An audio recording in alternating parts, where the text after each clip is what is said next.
So I have pet peeves about trite sayings that we utilize, almost always for really good reason, but they're not true.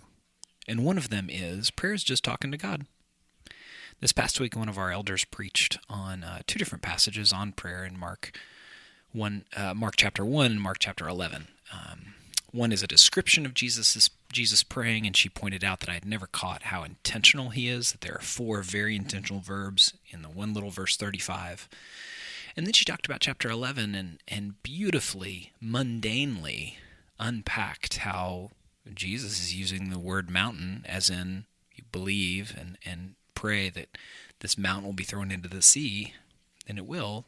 We use the word mountain the same way. I have a mountain of bills to pay. I have a mountain of stuff to do this week. And in that way, this teaching on prayer and description of it is abused, much like Philippians. I can do all things through Christ, as in I could fly or cure cancer or play in the NBA if I lean into my spirituality enough. But going back to the trite, almost true truism that turns out to not be so helpful in a lasting way, prayer is just talking to God.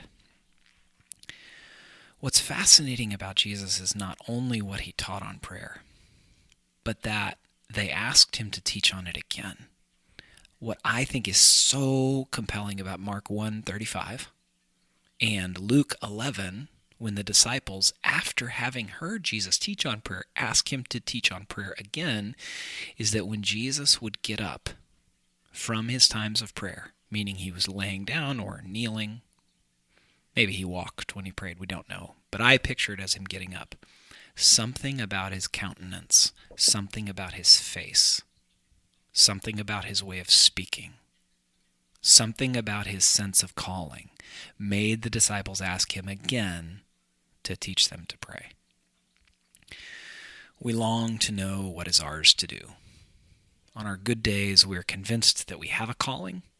It is both corporate and individual.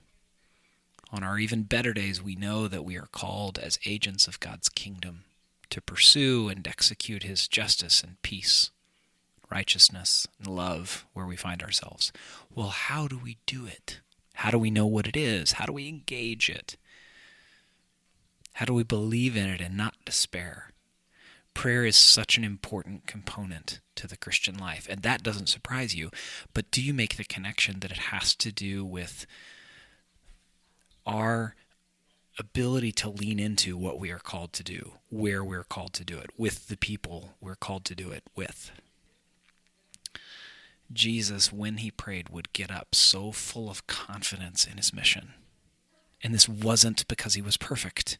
It's because in his emptying of himself and choosing to become man, he needed prayer to fill him with a sense in the midst of his human fatigue, a sense of his calling. Place. Maybe you have a prayer closet like Jesus instructed that we need. Maybe you like to go somewhere else like your church or outside. But my hope is that in engaging Mark 1:35 and looking at Luke 11 and even Mark 11 and chapter 14, times when Jesus taught on prayer, and in 14 when he prayed and invited his disciples to pray, that you would, through your imagination, through what our elder this past week, Beth, would describe as a sanctified imagination, you would go to your prayer time expecting to leave that time of prayer full of confidence that a kingdom has been purchased for you and you have a role in it as a lover of God and of neighbor. Prayer isn't simply a list of things to talk with God about. Jesus actually said that's how not to pray. Prayer is not for the honor of others. Jesus eerily said there's a bad reward that comes with that. So when you pray, go get alone and pray to your Father who is in secret, and he will reward you. One of the most profound rewards available to us in this life is confidence in who we are and in our calling. And we receive that confidence through prayer.